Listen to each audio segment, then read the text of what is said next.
Ayan. Bati mo naman yung katabi mo, sabihin mo, maganda ka pa sa hapon.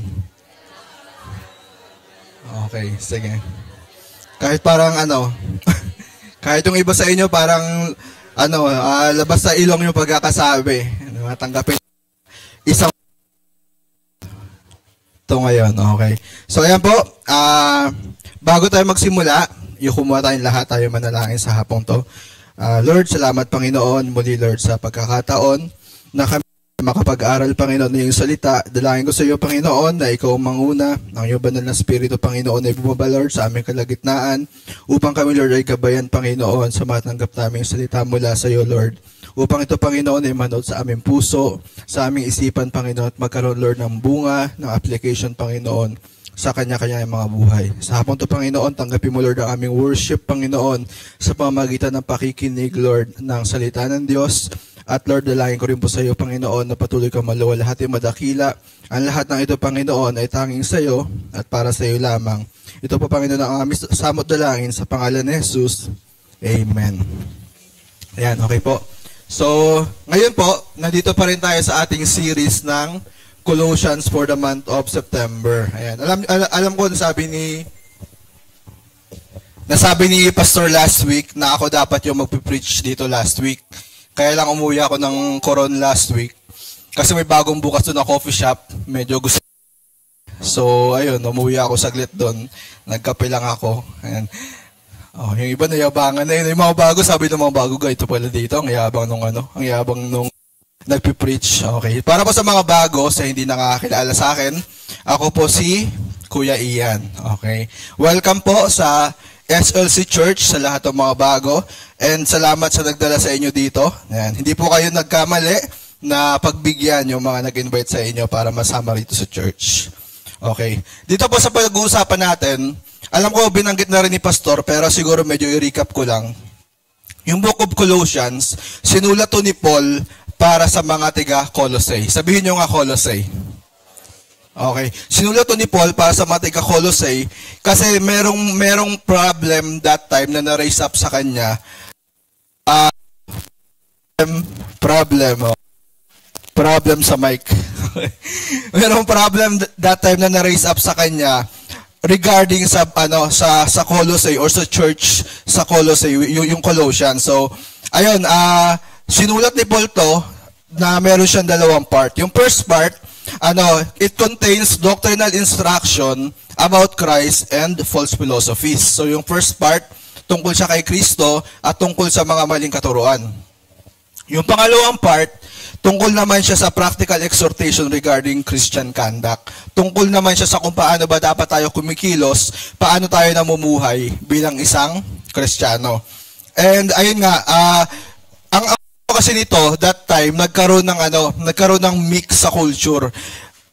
Dito sa Colossae, di ba merong mga Jews, di ba may mga ninirahan mga Jews, merong mga nakitira or mga dumayo na mga Greek or yung mga galing sa Greece. And alam niyo na kapag nagsama yung Jews at saka yung Greeks, may something talaga makikreate na hindi kaaya-aya, di ba? Kasi yung mga Greece, meron silang tinatawag na Greek mythology. Familiar ba kayo sa Greek mythology? Okay. Meron silang ganun. Buti yung matatalino yung mga tao ngayong hapon Kasi kaninang tinanong ko sila, ano yun? Parang ganun. Meron silang mga gods na mapinaniniwalaan, yung mga Greek. Tapos yung mga Jews, meron silang mga laws na mga existing pa from sabi natin from the time of Moses, parang ganun na mapinanghahawakan, walaan nila. So nag-combine ngayon yung paniniwala ng mga Jews at saka ng mga Greek. Doon nag-give birth siya sa Pakinex dualism. Okay, sabihin nyo nga dualism. Okay, ano ang dualism? Kilala nyo ba si Dua Lipa? Okay, wala tong connection doon. Okay? Dualism is about religion, okay, na na-create nung nag-combine yung mga Greeks at saka yung mga Jews. Ang principle or ang konsepto ng dualism simple lang. Merong Diyos that is divine na nasa taas. Itong Diyos na to, sobrang dakila, sobrang banal. Merong mga tao, mga mortals that are evil. Sila naman yung nasa ilalim. At ang principle ng dualism, hindi pwedeng magkaroon ng interaction yung banal na Diyos, yung divine, doon sa mga evil mortal. Kaya nagkaroon ngayon ng mga mediator or yung mga in-between. Yun yung tinatawag nilang mga demigods. Diba? So pumasok na yung Greek mythology. So yun yung problem na kinakaharap ng Colossae that time. Mayroong mga maling katuruan, mayroong na found, mayroong ipinanganak na isang maling paniniwala, parang ganun. Kaya si Epaphras, siya yung nagtayo ng isang gospel-founded na church sa Colossae. Diba? Nabasa niya yung gospel about kay Jesus Christ, sa mga teachings, and then ginawa ngayon ni Epaphras, doon siya nag-start ng magtayo ng church sa Colossae. So sinimulan niya to, and then nung nalaman niya na si Paul malapit lang sa lugar nila, pinuntahan niya para humingi siya ng letter. Sabi niya, Pablo, may problema kasi kami dito sa Colossae, pwede bang pakisulatan? So doon sinulat ni Paul yung Book of Colossians. Depende sa kung ano yung problema na kailangan niyang i-address based sa mga report sa kanya ni Epaphras. So yun, sinulat ni Paul yung Book of Colossians. Yun yung pinag-usapan natin for the whole month, and hopefully meron kayong natutunan sa lumipas na isang buwan. Diba? Palakpakan niyo mga sarili niyo sa mga nakakomplete ng ating series. Okay, paki-next nga. Sa week 1, yan, pinag-usapan natin yung week 1 po. Okay. Week 1, pinag-usapan natin yung the greatness of Christ, yung tinapik ng ating pastor, na dito, in-establish natin na in-establish ni Paul sa Colossae na, oo, merong divine being. Sabi niya, merong Diyos, sabi ni Pablo. Tapos sabi niya, itong Diyos na to ay perfecto, walang kasalanan, at walang karumihan.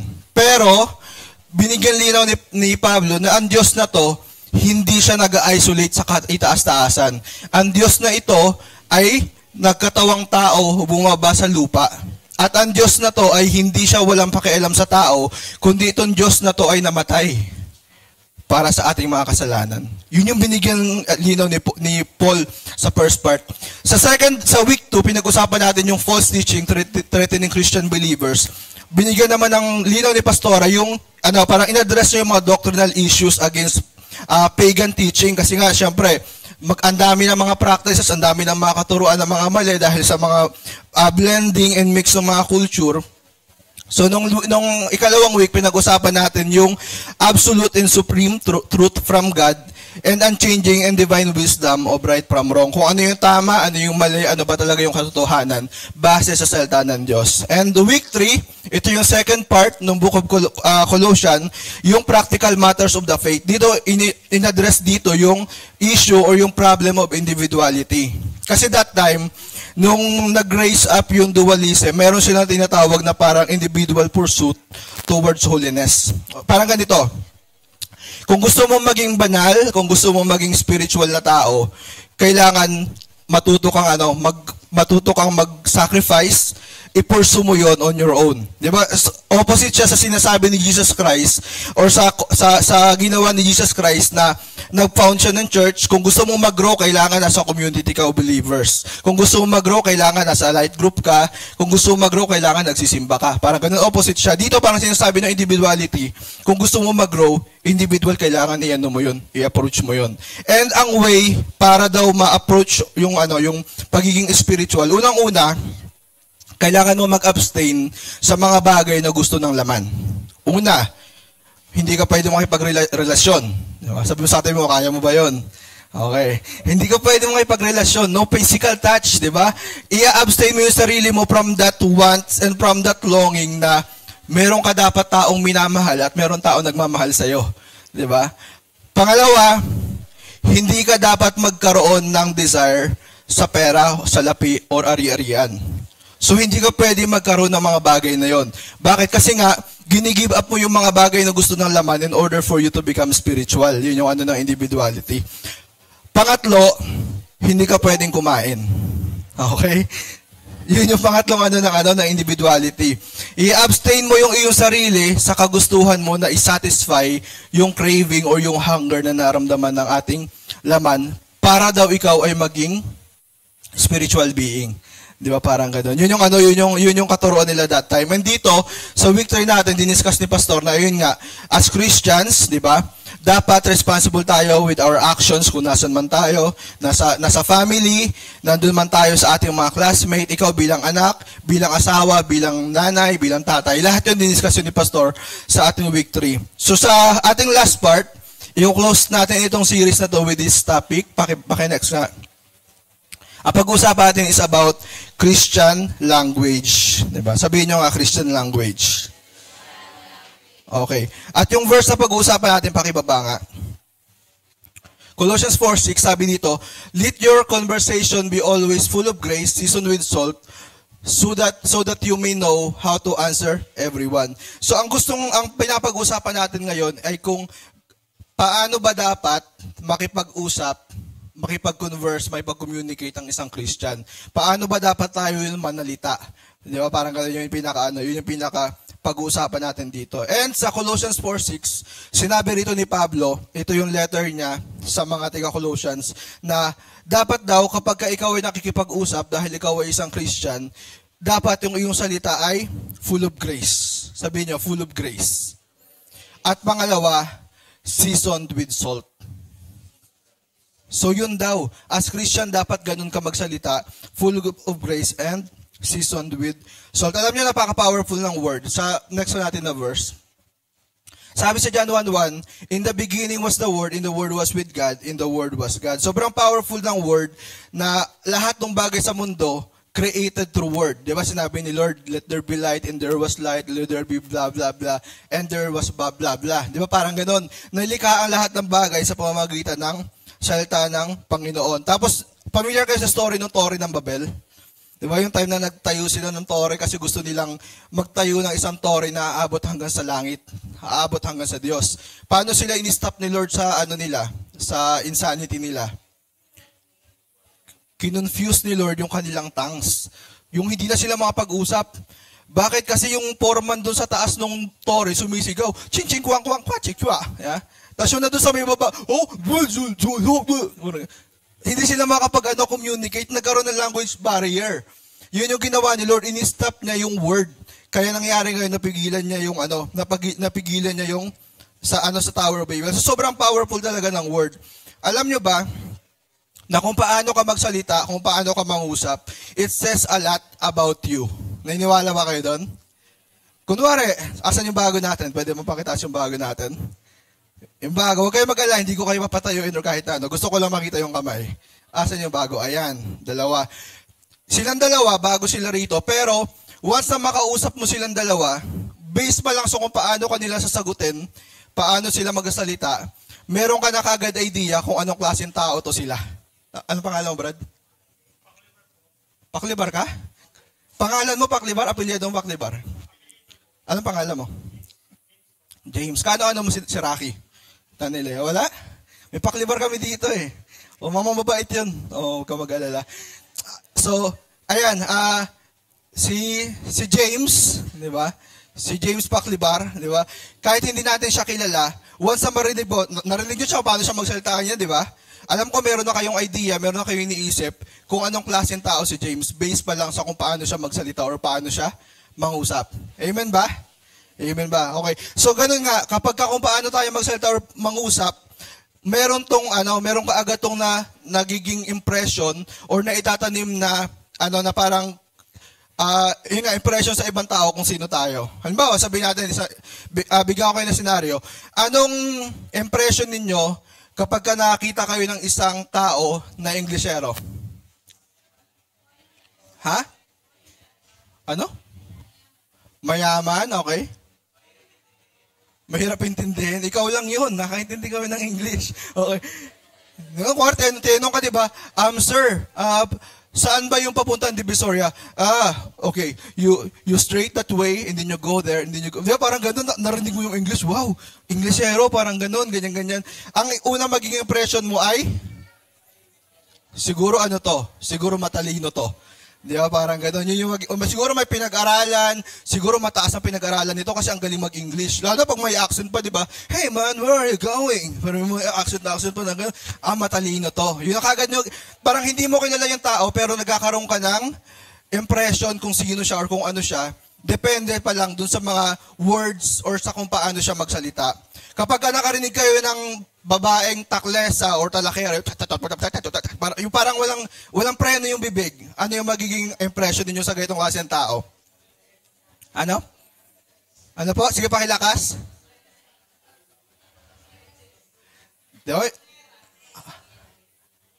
Bulera? Bungangera, oo, di ba? Kasi walang preno yung bibig, di ba? Kanina may mga nagsabi, ano yan kuya, palekera yan, basta ganyan. O, palekera, may mga taklesa, may mga ganon. Tapos may mga nagsabing walang delikadesa, lahat ng sa, parang ganon.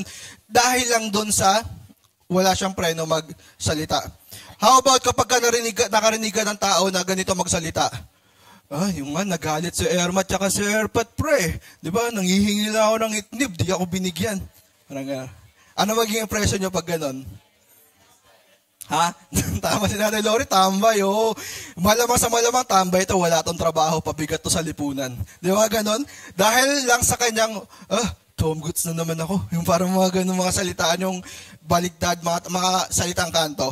How about kapag nakarinig kayo ng tao na ganito magsalita? Where are you na ba? I'm here na kanina pa. You're so tagal. Ano magiging impression ninyo sa ganun? Konyo, di ba? Sabi ni Nanay Lori, social. Siguro kapag maganda, isipin mo social. Pag pangit, trying hard. Diba? Social climber, parang ganon. Based sa word na narinig mo, nagkakaroon ka ng mga impression sa kanya. How about, kapag nakarinig ka na ganito mga pag-usap, asan ka na, pose? Sige na nga, pose. Mauna na nga, pose ako. Okay, kaya kung ano yun? Jejemon, di ba?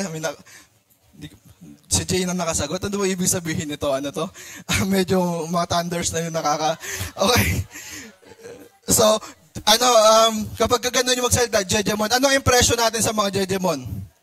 Di ba? Kapag nakakita ako ng gano'n magsalita sa kalye, siguro isipin ko, nagkating na naman siguro to sa school. Di ba? Sigurado ako bulak-bulak to, pinag-aaral to ng magulang niya, pero malamang sa malamang puro to cellphone. Diba? Parang gano'n yung meron kang mga nabibuilt na mga impression based pa lang sa kung paano mo marinig magsalita ng isang tao. Kapag nakarinig ka ng, ano ba itech? Kanina ka pa itechua, para ganyan-ganyan. Ay, kabog! Anong iisipin ninyo kapag ganun yung narinig ninyo? Ay, grabe si nanay. Mga X-Men, di ba? Siguro mga X-Men tong mga to. Di ba? Kasi yung grupo nila, kahit na malalaki yung katawan, pag ganun magsalita, alam mo na kagad, no? Ay, ano to? May mga tinatagong lihim. Di ba mga ganun? So, based pa lang sa words, and based pa lang sa kung paano magsalita yung isang tao, meron ka ng impression kung anong klaseng tao siya. Di ba? Di ba? Ganun tayo ka-judgmental. Di ba? Iniisip ka agad natin, narinig mo lang magsalita, ay, malamang taga-probinsya to. Di ba? Ay, malamang sa malamang addict to. Parang ganun. Based pa lang sa narinig natin na pananalita niya. Okay. Ito naman yung tanong ko. Paano mo madidistinguish na yung isang grupo ng tao na kasama mo, or sabihin natin, kunwari nakapila ka sa LRT, or nakapila ka sa mall, may pila sa mall. Tapos meron dito sa may kanan mo, mga kababaihan, pinag-uusapan, ay, ang pugi ni Lemon ho, mga ganyan-ganyan, di ba?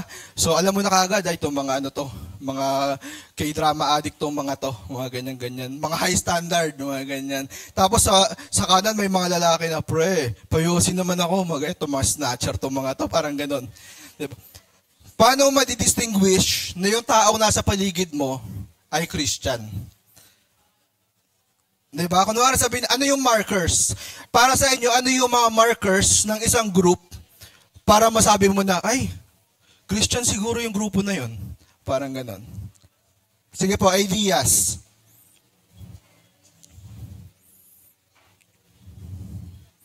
Nakakita na po ba kayo ng Christian? Parang wala kayong idea sa Christian, 'di ba? Sa LG, di ba, sabihin natin, kunwari naglalakad ka tapos nakasalubong mo yung grupo nila Ano bang grupo yun nandito ngayon? Ito yung grupo ng mga ni Allen, di ba? Ito mo si Ella, si Jasmine, tapos si Angel. Si Angel yan, di ba? Hindi, si Abby yung isa. Ito si Abby. Okay. Kunwari, nakita mo yung grupo nila. Ano yung mga markers para ma-recognize mo na, mga Christian tong mga to sigurado. Kunwari, hindi mo sila kilala. Magalang, sabi ni ate, magalang. Ano pa?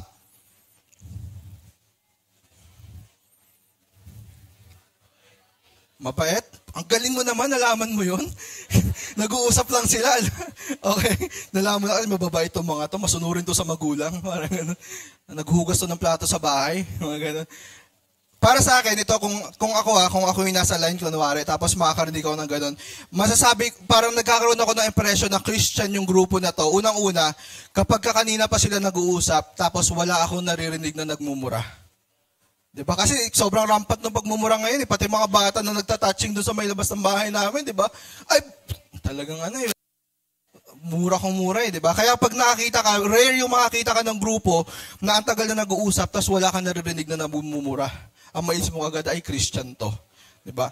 Pangalawa, kapag habang nag-uusap sila, wala akong naririnig na bastos na usapan. Diba? Parang ang wholesome na mga usapan nila, ang mabait siguro mga Christian to mga to. Pangatlo, kapag mayroong kumakanta-kanta sa gilid, kasi bawat grupo mayroon niyang isang, diba, yung singing diva, sa may gilid. Tapos yung kinakanta niya, Christian song. Diba? Malaking na yun, evidence na yun, Christian to, kasi Christian song yung yung mga kinakanta nila. And, kapag merong kasama sila matatanda, may mga nagpupo, may nag-uupo, may mga nagbe-bless, mga ganyan.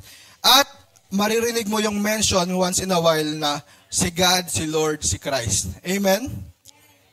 Ang tanong, ganun ba yung grupo ninyo? Diba? Tingnan mo yung katabi mo. Diba? Ganyan ba yung grupo ninyo pag kayo magkakasama, pag kayo nag-uusap-usap? Okay? Kaya sabi dito, paki-next. Paki-next. Yan. Our language must reflect our Christianity. Dapat the way na magsalita ka pa lang, the way na makipag-usap ka, may idea na kagad yung mga tao sa paligid mo. Yung tipong mapapatanong sila, Christian siguro to. Ibang klase manalita parang, ibang klase makipag-usap, napakagalang, napakaayos, parang ganun.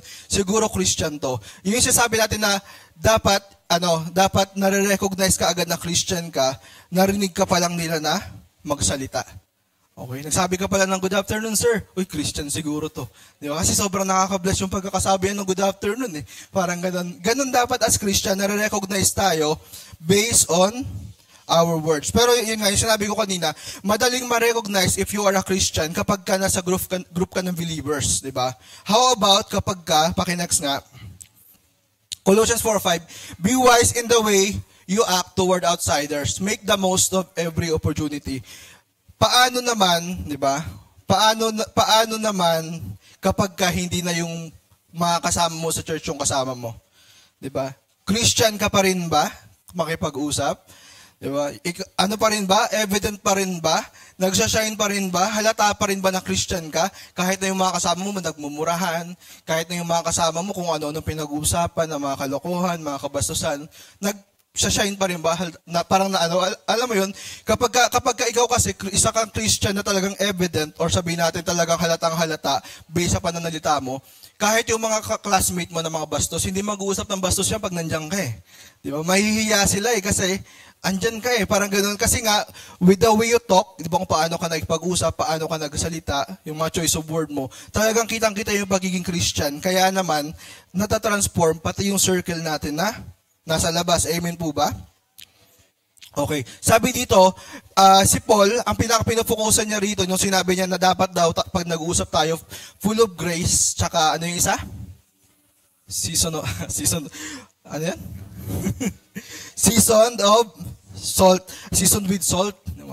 So, kapag ganun daw, kapag parang ganun, yung sinasabi ni Paul, pag nagpag-usap ka, dapat full of grace and seasoned with salt. Ang tinutukoy niya pala dito sa Colossians 4:5, dapat pala ganun ka makipag-usap kapag kaharap mo mga outsiders. Ibig sabihin, hindi lang yung mga kasama mo sa church, hindi lang yung mga kasama mo sa light group. Dapat kahit yung mga outsiders, yung mga kaharap mo, ganun ka pa rin magsalita. Full of grace and seasoned with salt. Diba? Kasi nga, ito, alam mo si Paul nung nilapitan siya ni Epaphras, sa tingin ko, nagkaroon na kaagad siya ng idea.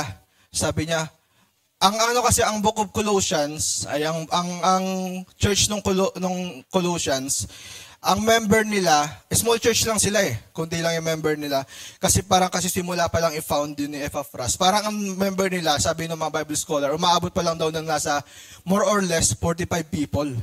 Ganun pa lang sila kadami. So alam ni Paul na malaki yung chance na itong mga taong to, everyday life nila, ang nakakasalamuhan nila, non-Christian. Kasi ang liit ng population ng Christian So malamang pag uwi nito sa bahay, hindi Christian yung mga parents. Malamang pag uwi nito pagpasok sa trabaho, hindi Christian yung mga katrabaho, mga ganun. Nagkaroon na ganung impression kay Paul. Kaya sinabi niya na maayos ka dapat masalita, dapat full of grace, seasoned with salt. In-address niya na ganun ka dapat makipag-usap kapag kaharap mo yung mga outsider. Amen?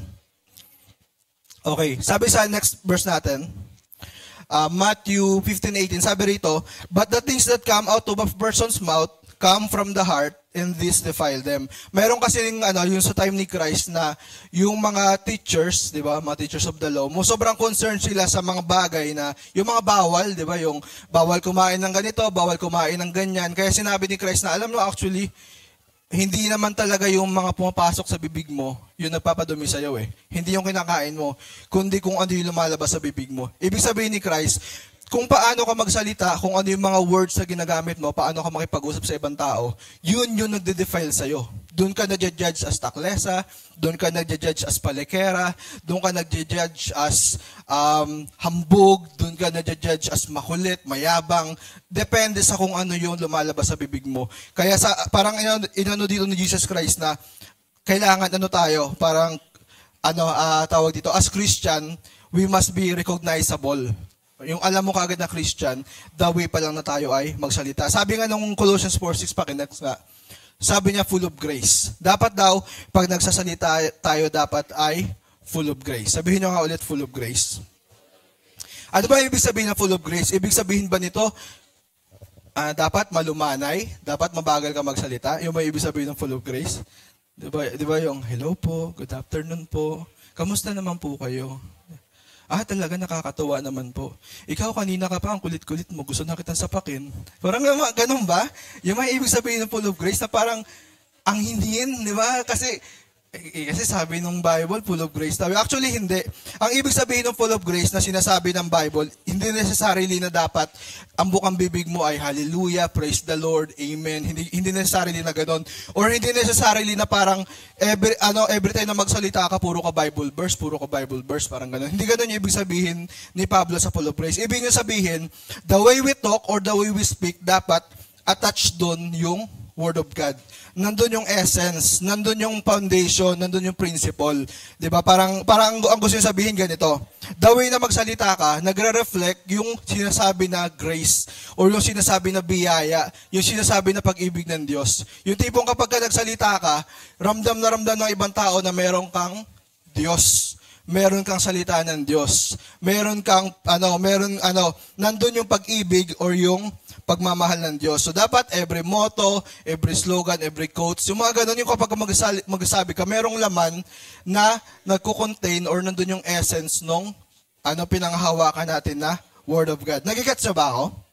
Nagigets na ako? Okay, buti naman. Ako nalilito ako sa sarili ko So, next, Colossians 4:3. Yan. Sabi rito ni Pablo, pray for us too, that God may open a door for our message so that we may proclaim the mystery of Christ for which I am in chains. Ito yung time na si Pablo, nakakulong siya nakakulong siya. Kasi nga di ba pinunta siya na Epaphras, nakakulong siya. Kaya para sabi niya, hindi siya makapag-share ng Word of God kasi nga, meron siyang parang may shackle siya or nakakadena siya, nakakulong siya. Alam niyo, nung time ni Paul, ang kulungan noon, hindi siya katulad nung kulungan ngayon, di ba? Meron ba rito nakapunta na sa city jail? Meron? Nakitulog na ron? Meron? Wala. Okay. Mabuti naman. O baka ayaw lang umamin, di ba? Pero, ako kasi, laman ako ng provincial jail. Hindi ako nakulong, yung kapatid ko yung nakulong. Pero lagi ko siyang binibisita. Nakikita ko yung loob. Alam niyo yung provincial jail, ang laki niyan. Ang laking compound. Tapos may mga rooms. Tapos merong mga selda. Tapos malaki yung mga selda, as in nakakahiga sila dun sa mga selda nila. So time ni Pablo, yung mga jail noon, hindi malaki. Para lang siyang tribunal. Maliit lang. Bakit? Kasi nung time nila noon, hindi uso sa kanila yung sentensya na 9 years ka makukulong. Diba? 3 years ka makukulong, 12 years ka makukulong. Ang uso sa kanila noon, may ginawa kang pagkakamali, okay, stone to death ka. Okay, pako ka sa krus. Or parang dalawa lang yan, papalayain ka nila or papatayin ka nila. Hindi uso sa kanila yung mga pataw-pataw ng parusa na mamumuhay ka pa ng ilang taon na pagdurusa, parang ganun. Hindi uso sa kanila yun. Kaya si Paul that time, hinihintay ni Paul yung kanyang sentence. Kung papatayin na ba siya or papakawalan siya. Pero, nung sumulat siya sa mga Colossians, ito yung pinakita ni Paul. Diba? Imagine mo, mamamatay ka na, possible na pwede ka na mamatay. Pero, ang laman pa rin ng letter niya, sabi niya, pray for us, di ba, that we may proclaim, maibahagi namin or ma-share namin yung salita ng Diyos. Next, sa 4:4, sabi niya, pray that I may proclaim it clearly as I should. So malinaw na malinaw dito sa first 2 verses, pinapakita ni Pablo na ang ibig niya palang sabihin nung sinabi niya na kapag ka nagsasalita ka dapat full of grace, tsaka dapat seasoned with salt. Ang tinutukoy niya talaga or pinagpe-pertain siya dun sa Word of God na yung pananalita natin dapat nagki-carry ng gospel. Yung pananalita natin dapat carrier ng gospel ni Lord. Hindi ko sinasabi na na kasi ang pinag-usapan natin dito ang kausap mo outsiders. Hindi ko sinasabi na parang every time na makikita kang mali, babanggitan mo ng mga verse, alam mo impyerno ka kasi ganitong sabi sa verse, ganyan. Hindi ganoon. Carrier ka ng gospel kasi the way na makipag-usap ka, andun yung essence ng Word of God. Nakikita. Nagre-reflect sa kung paano ka magsalita at sa kung paano ka makipag-usap. Next, yan. Be wise in the way you act towards outsider. Make the most of every opportunity. So, next nga, malinaw na ang full of grace, ibig sabihin ni Pablo, doon sa sinabi niya na ang words daw dapat natin ay Christian full of grace. Ang ibig niya sabihin dapat associated to the Word of God. The way na magsalita tayo, laging nandun yung attachment, nandun yung content, nandun yung parang mararamdaman mo na merong influence ng Word of God. Amen? Nakikets nyo ako. Kopya naman. Kasi nakikita ko yung mga mukha niya parang palabo ng palabo eh. Okay. So, gusto sabihin ni Pablo, di ba, na kapag nagsasalita tayo, hindi ibig sabihin na puro ka hallelujah, amen, puro ka ganyan-ganyan. Pero, the way na kung paano ka magsalita at saka kung paano ka may pag-usap, nagre-reflect or associated or nandun attached palagi yung Word of God. Sabi nga dito, next, full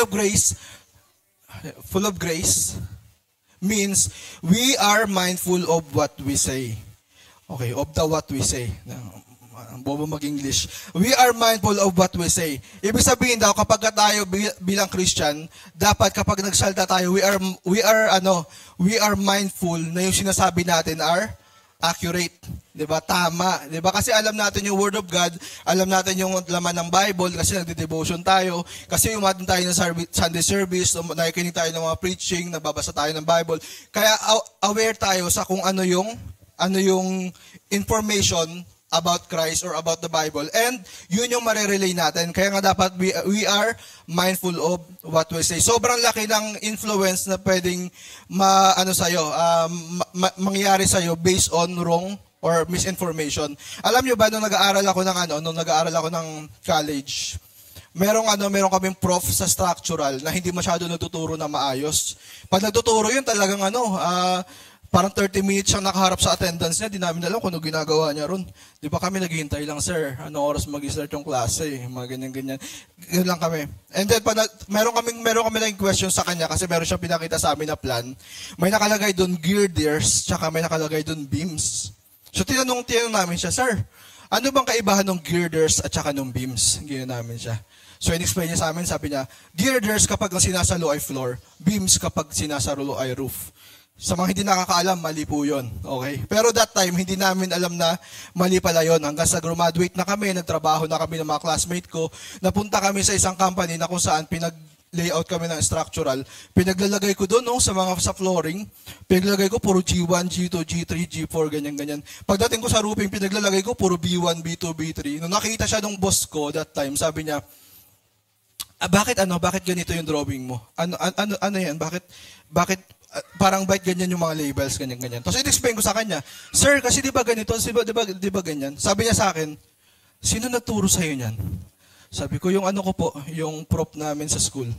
Sabi niya, ganito gawin mo uwi ka na, punta ka sa school mo, tapos hingi ka ng refund. Sabi niya, hingin mo yung refund ng tuition fee mo. Sabi niya, kasi nga, mali yung itinuro. Ganong katindi nag-go yung isang maling information na pwede mong makuha. Kaya nga, as Christian, we must be mindful of what may say. Paki-next nga. Yan, sabi sa 4:4, sabi ni Pablo, pray that I may proclaim it clearly as I should. Hindi niya sinabi na ma-share ko lang yung word of God, kundi yung maibahagi ko siya ng malinaw at tama. Sabi ko nga sa iyo, ito yung time na merong nag-a-arise na bagong beliefs, bagong religion. Kaya mahalaga kay Pablo yung accuracy, yung pagiging accurate ng word na binibitawan niya according to the word of God. Diba? Kasi talagang, parang rampant yung heresy. Yung mga maling katuruan, yung mga false teaching. Kaya sinabi ni Pablo dito, dapat mindful ka sabihin mo. Siguraduhin mong tama. Siguraduhin mo yun nga ba talaga as Christians, yun nga ba talaga yung laman ng Bible. Diba? Kasi totoo lang, as Christian, sabi ko sa inyo, dapat full of grace. Ang problema, you cannot converse full of grace kapag ka ikaw mismo lack ka sa grace. Hindi mo naiintindihan yung Word of God or hindi mo na uunawaan totally yung grace na tinanggap natin mula sa ating Panginoon or hindi mo naranasan kasi hindi ka nagde-devotion, hindi ka nagpe-pray, hindi ka nagbabasa ng Bible. That's the problem. Baka kaya hindi nag-reflect yung full of grace na pananalita as a Christian kasi we are lacking wisdom. Amen? Amen. Amen. Next, sabi rito full of grace means sige, next mo na. We are mindful of how we talk. Yan. Si Pablo, binigyan din niya rin dito na hindi mo lang dapat mindful na yung sinasabi mo tama. Paki-next. Sabi niya rito, be wise in the way you act. Dapat maayos din yung pakikitungo mo towards outsiders. Dito sa mga tao na hindi pa nakilala sa Diyos. Dapat, maayos kang makipag-usap or maayos kang magsalita. Kasi na-predict na ni Pablo, ito yung time na yung mga tao, meron silang mga different beliefs, meron silang mga difference of opinion. Kaya once na mag-open ka about Jesus Christ, about the Word of God, expect mo na meron niya mga kokontra. Di ba? Meron niya mga magsasabi sa'yo, hindi, mali yan. Hindi ganyan. Di ba? Yung mga matatapang, yung mga nakikipagdebate. Yun, kaya inunahan niya, sabi niya, as Christian, you must be full of grace. Ibig sabihin, careful with the way you talk. Dapat marunong ka or alam mo kung paano ka dapat nagsasalita or paano ka dapat nakikipag-usap. You must be able to share and defend the gospel gracefully. Sabihin mo gracefully. Okay, sa next verse natin, sabi nga dito, yan, not in debate, hindi sa pagdebate, di ba? Or hindi na dapat yung mga words natin condemning. Di ba? Kasi as Christian, we must be mindful of how we talk. Dapat hindi yung mga words natin are hindi nagko-condemn doon sa mga outsiders. Sa evangelism, sa mga nag-OJT, meron tayong mga tinatawag na forbidden words. Naalala niyo pa ba yun? Sino rito yung mga nag-OJT sa evangelism? Wala nang gusto umamin. Hindi nyo na naalala yung forbidden words. Okay, meron kayong mga forbidden words doon na hindi mo pwedeng banggitin kapag ang kaharap mo ay outsiders. Unang-una, hindi namin pwedeng banggitin yung ikaw. Di ba? Kailangan laging tayo. Di ba? Kung makasalanan siya, dapat makasalanan din ako. Kasi makasalanan tayo eh. Yun yung rules namin. Hindi ka pwede makipag-usap dahil kasi makasalanan ka eh. Kaya mapupunta ka sa impyerno dapat eh. Hindi dapat ganun. Dapat ang ginagamit natin na words ay tayo kasi lahat naman tayo we have lost. Di ba? Yun yung rules namin una. Pangalawang rules namin, hindi namin pwedeng banggitin yung hell. Or hindi namin pwedeng sabihin kaagad yung sa bagong tao pa lang na sinishare namin.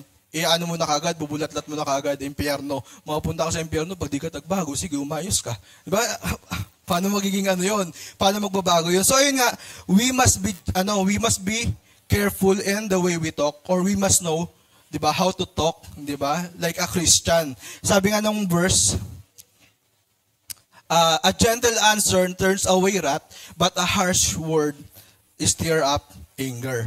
Kapag pangit ka makipag-usap, kahit sabihin natin na tama yung sinasabi mo, kapag hindi ka maayos makipag-usap sa mga outsiders o sa mga tao na labas sa faith mo, hindi pa rin magre-reflect. Isipin nila, ano ba yan? Christian ba yan? Ang yabang-yabang. Di ba? Parang ganun yung naging impression. Hindi nagre-reflect yung pinopromote natin na Word of God. Hindi siya nagre-reflect sa kung paano tayo magsalita. Kaya nga, kahit tama ka pa, kahit tama yung sinasabi mo dahil according nga sa Word of God, according sa katotohanan, dapat alam mo kung paano mo siya sabihin. You must be careful how you talk, 'di ba? Dapat maingat ka doon sa kung paano na ipag-usap. Meron na share sa akin yung pastor dati. Ang tawag doon ay The Revival of Argentina. Alam nyo kasi yung Argentina, noon pala yan dati? Parang lugar na parang Thailand, di ba, yung legal yung prostitution, maraming prostitute, kaliwa kanan, maraming mga bars, maraming mga brothels, mga ganun. Yung Thailand, ganun sila eh. Pumunta ako doon last month, nakita ko, sila, rampant sa kanila yung prostitution. Yung Argentina pala, ganun dati. Dati raw talaga sa Argentina, rampant ang prostitution. Talaga, pag naglakad ka, kaliwa kanan, may mga bars, may mga brothels. Pero meron dumating sa point na lahat ng mga bars and brothels sa Argentina nagsara. 'Di ba? Kung bakit? Tanungin niyo ako bakit? Kasi naging Christian yung mga prostitute. Alam niyo kung sino salarin? Tanungin niyo ako sino? Hindi ako, okay? Manicurista. Yung manicure pedicure, yung nagaganon lang, manicure pedicure lang. Yung kasi yung trabaho niya, kaya ang ginagawa niya ngayon, ang customers niya, mga prosti. Hindi ko alam gagamitin ko yung word, mga prosti. 'Di ba? So nagdo-door to door siya. Oy, kayo ba? Magpapamanicure na ba kayo? Papapedicure na kayo? Pag sinabing, hindi, lipat siya sa kabilang brothel. Doon naman siya magmamanicure pedicure. Siya yung salarin kung bakit maraming prostitute that time yung naging Christian. Maraming prostitute that time yung tumanggap sa Panginoon, nag-stop sa work nila at kinailangan magsara ng napakaraming brothel. Nag-stop. Kaya siya tinawag na Revival of Argentina. And yung salarin, isang tao lang na marunong gumamit ng salita ng Diyos. Alam niya kung paano makipag-usap. Alam niya kung paano i-communicate. Sa tingin nyo, magbabago yung mga prostitute na yon kung yung manicuristang yon every time na magmamanicure, pedicure sa kanila. Alam mo sa trabaho mo yan, sigurado impyerno ka. Sinusunog na siguro yung kaluluwa mo doon. Sa tingin ninyo, magiging Christian yung mga prostitute kung ganun makipag-usap yung manicuristang to? Hindi, di ba? Ibig sabihin, nagmamatter pa rin sa atin as a Christian kung paano dapat tayo magsalita. Kaya nga sabi ni Pablo, kapag ka nakikipag-usap ka sa outsider, dapat daw be wise, di ba? Kung paano ka nakikipag-usap sa kanila. Paki-next nga. Yan, sabi rito, our speech must reflect on how the gospel changed our life. Dapat sa pananalita natin, kung paano tayo mapag-usap, nakikita sa atin yung pagbabago na idinulot sa atin ng salita ng Diyos. Di ba? Kitang-kita kung paano ako magsalita, binago to ng Diyos. Di ba? Kasi kapag ka ikaw, okay, tinanggap mo si Christ, pero puro debate gusto mo, ano sinasabi nung tungkol sa'yo? Arrogante tong taong to. Napakayabang, kala mo, alam niya.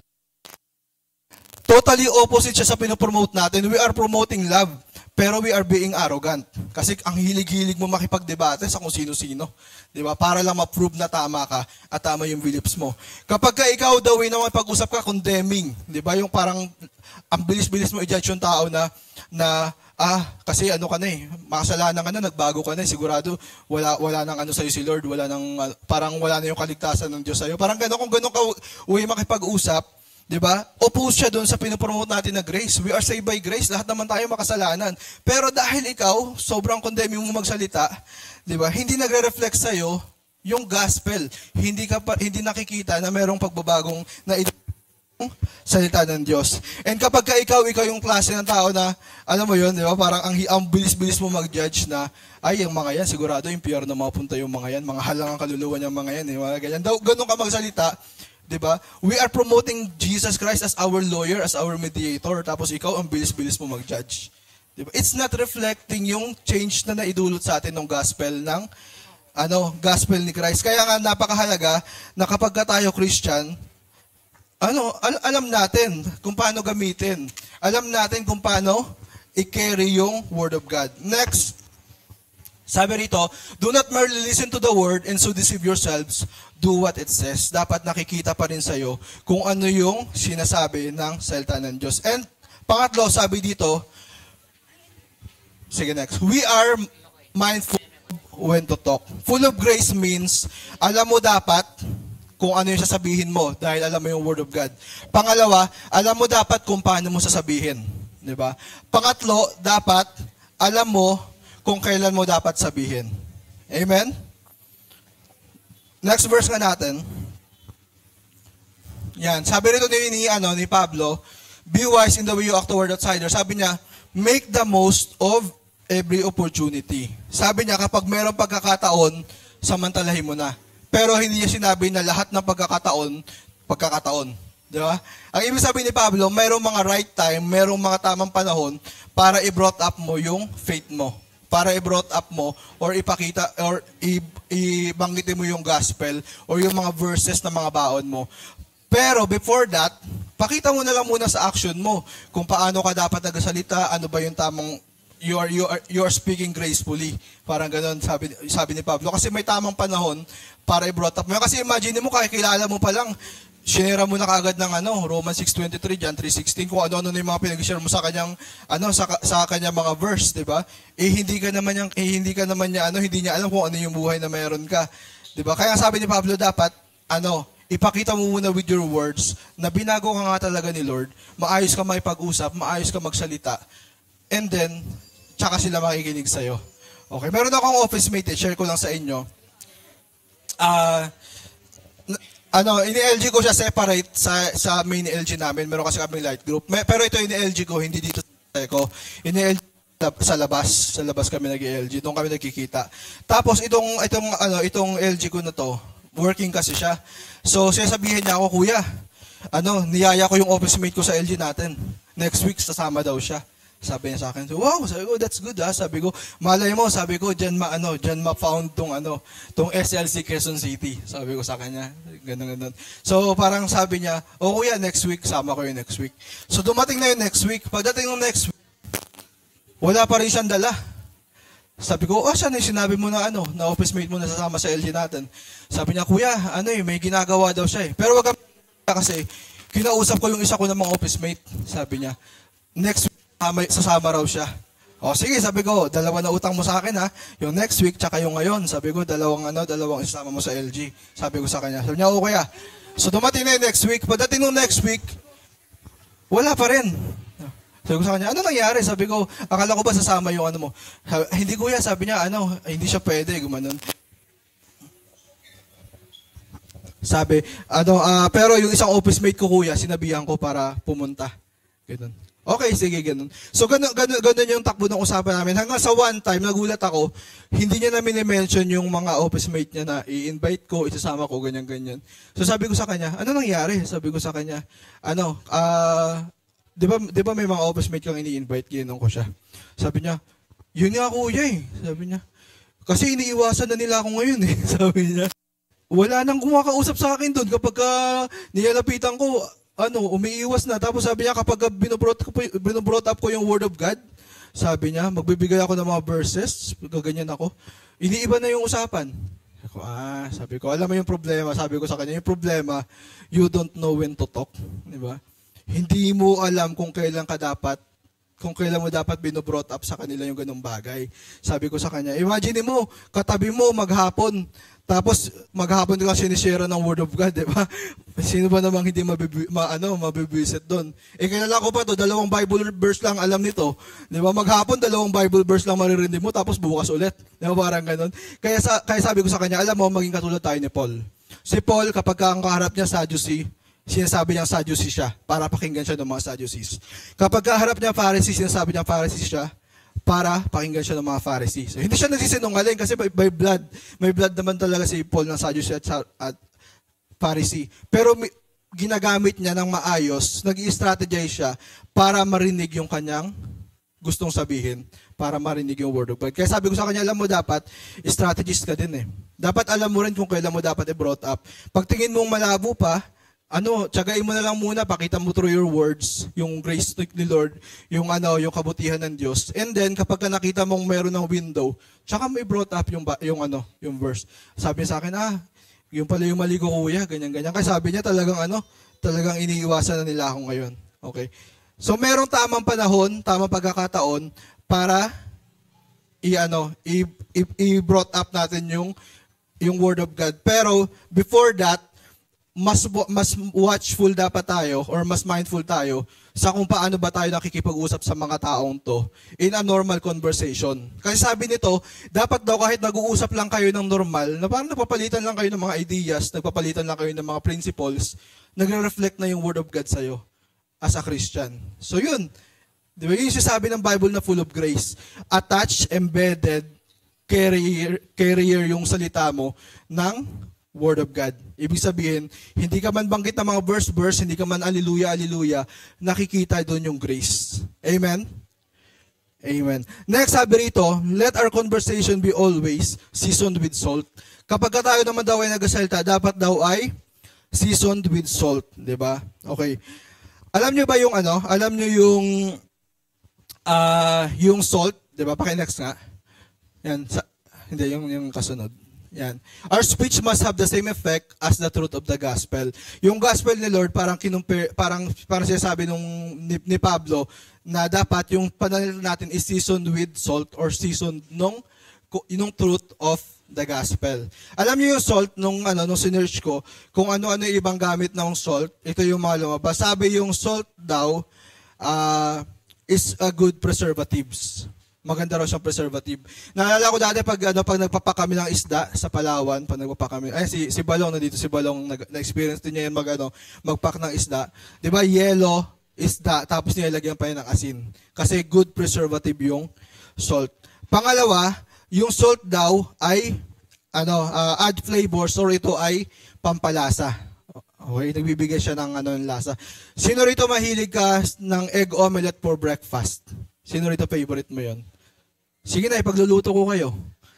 Specialty ko yun. Yun na alam ko lutuin kaya naging special. Okay. Alam mo yung, ang sarap-sarap ng egg omelette, di ba? Pero pag hindi mo nilagay ng asin, nung ko na-realize, hindi pala masarap to. Sabi ko, asin lang pala yung nagpapasarap dito, asin lang pala yung nagbibigay ng lasa. Ganun ka tindi yung gamit ng asin, talagang nagpapasarap siya nung lutuin. Kahit yung itlog na prinito na walang lasa, kaya niyang pasarapin. Amen? And sabi rito, yung pangatlo, yung yung salt is good for healing. Meron daw siyang factor na parang wag mo lang tutunggain kasi pag tinungga mo yung salt, sakit sa bato ka talaga doon. Pero importante siya sa ating mga vital organs, mga ganun. And sabi rin dito, yung salt daw is good for cleansing. Maganda rin siya pag-cleansing. Alam mo yung Dead Sea, merong ginawang study noon sa Dead Sea kasi nga, yung mga nakatira malapit sa Dead Sea, magaganda yung mga kutis. Diba? Kutis labanos. Diba? Makinis, maputi, firm yung mga pores, ganun kaganda yung kutis. Tapos yung medyo malayo-layo dun sa may Dead Sea, iba, parang papangit na mga balat, parang ganun. Kaya nagkaroon sila ng study, ano kayang meron, di ba? So, nag-come up nga sila na isa sa magandang effect dun sa mga kutis nila is yung saltiness nung Dead Sea. So yun, wag na kayo magpa-rejuve.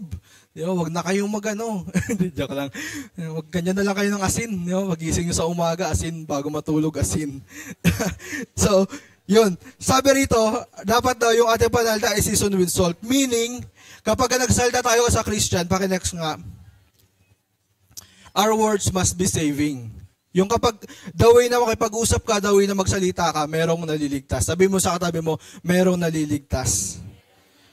Okay, hindi man instant na nagsalita ka, mayroon na kagad tumanggap kay Lord, 'di ba? Yun, hindi ganoon. Pero gradually, dahil nga full of grace, dahil seasoned with salt ka magsalita, nakikita ng mga tao yung kabutihan ng Diyos and may mga taong naliligtas, may mga taong tumatanggap sa Diyos. Di ba? Ang problema, baka mamaya yung best friend mo, 10 years na kayong best friend, 20 years na kayong best friend. Hanggang ngayon, hindi mo pa rin ma-sharean, hindi mo pa rin madala sa church. Baka may problem dun sa kung paano ka makipag-usap, paano ka magsalita. Next, sabi rito, sanctify them in the truth your word is truth. Next verse natin, John 8:32, sabi rito, then you will know the truth, and the truth will set you free. Next natin, our word must be encouraging. Sabi ka pa, nagsalita daw tayo, dapat nakaka-encourage. Tingnan mo yung katabi mo. Yan. Kapag bumuka ba yung bibig niya, nakaka-encourage o nakaka-discourage? Di ba? Nakaka-discourage, baho eh. Hindi, joke lang. Okay. Dapat kapag ang Kristo doon nagsalita ay encouraging. Alam mo yung kapag yung kausap mo nabibigatan, nakakahanap ng comfort. Kapag yung kausap mo problemado, nakakahanap ng motivation, nakakahanap ng hope. Diba? Hindi yung ikaw Christian ka, kinausap ka nung non-Christian kasi may problema siya, na-depress after ka kausapin. Diba? Anong demonyong meron ka? Diba? Iba yung ibang espiritu yung dala mo. We Christians, tayo dapat ay good advisors. Bakit? Kasi may cheat code tayo eh. We know the Word of God. Alam natin yung Bible. Kaya dapat pa nag-advise tayo on point. Next nga, sabi sa Ephesians 4:29, do not let unwholesome talk come out of your mouths, but only what is helpful for building others up according to their need, that it may benefit those who listen. And last, sabi rito, as Christians, our words must be enlightening. Pakilabas ka ng verse, Psalms 119:105. Your word is a lamp to my feet and a light to my path. So kapag Christian ka daw, dapat kapag nakikipag-usap ka, daw na magsalita, nakaka-enlighten.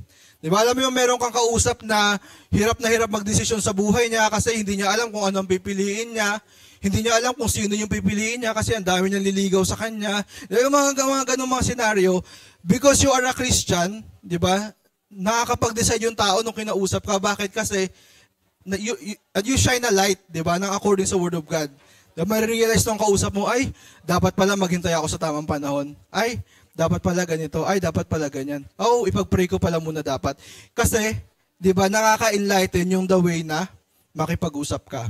And last verse natin, sabi sa Colossians 4:6, yung dulo, sabi, sa panahon na daw dapat natin ay full of grace, seasoned with salt, para alam daw natin kung paano tayo sasagot sa lahat.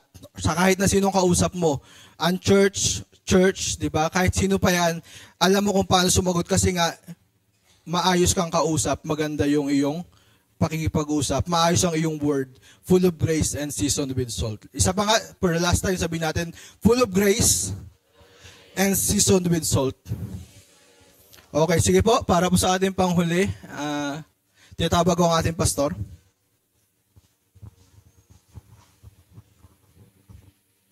Amen. Thank you, Kuya Ian. Yan po yung pagtatapos ng ating series topic sa ating buwan ng Setyembre. At sana po ay marami po tayong natutunan sa ating mga tinalakay. Dinanggit na kanina ni Kuya Ian yung pinaka-mensahe ng chapter. Hinati po kasi talaga sa dalawa yon, yung chapter 1 and 2 tsaka yung 3 and 4. Kaya dito mahalaga po sa atin yung yung Christ po natin, language natin, Christian language po natin. Kasi alam naman natin, yung ating mga dila, yung ating mga sinasabi, maaring makabuti at maaaring makahindi. Diba? Yung konti na lang natin masasabi, malaki yung nagiging pinsala niyan. Kaya ito mga ating pananalita, talagang dapat po iniingatan natin to. Kaya po yung language natin bilang Christian, medyo pakaingatan po natin. Amen? Hindi tayo basta-basta lang nagsasalita sa harapan ng maraming tao na hindi natin inuunawa kung ano yung mga sinasabi natin. Lalo't alam nila na tayo po ay Christian, kaya po napakahalaga sa atin yung mga bagay niyan. Amen? Sige tayo po lahat ay tumayo. Next Sunday, bagong message po tayo. Yun na rin po yung lalakaran natin sa next year, yung Beyond Choice. Ang ating talata sa Galatians 2:20, yun po yung ating topic, panibagong lesson po muli at tungkol ito sa yung pagiging maturity ng yung spiritual maturity po natin. Amen. Sige, tayo po yung manalangin. Purihin kayo Diyos, Lord, na marami pong salamat.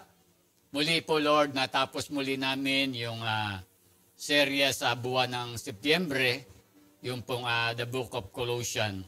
Lord, salamat sa aming mga natutunan at nawa, O Diyos, ang mga bagay na natutunan ng iyong mga anak, Panginoon, ay manatili nawa na laging nasa kanilang puso para every time, Panginoon, na saan man sila pumamaroon, Panginoon, ay maaalala nila yung bawat narinig, Panginoon. At Lord, ito naman ang iyong layunin, bakit kami narito lagi, bakit kami nag-church, Panginoon, para lumago yung aming pananampalataya at yung mensahe mo para sa amin. Kaya, O Diyos, kami nagpapasalamat sa nagdaang buwan ng Setyembre. At Lord, hindi po yan natapos lang, basta't natapos yung Setyembre, Panginoon, bagkos yung aming napakinggan, Panginoon, ay tunay na ma-i-apply po namin sa aming mga buhay. Maraming pong salamat, O Diyos. O Diyos, naway ipagkaloob mo po sa amin ang lahat ng aming pangangailangan upang maisagawa ang iyong kalooban sa pamamagitan ng aming Panginoong Kristo ay gawin niya sa atin ang nakalulugod sa Kanya. Papurihan nawa si Kristo magpakailanman at naway sumainyong lahat ang pagpapala ng Diyos. Hallelujah.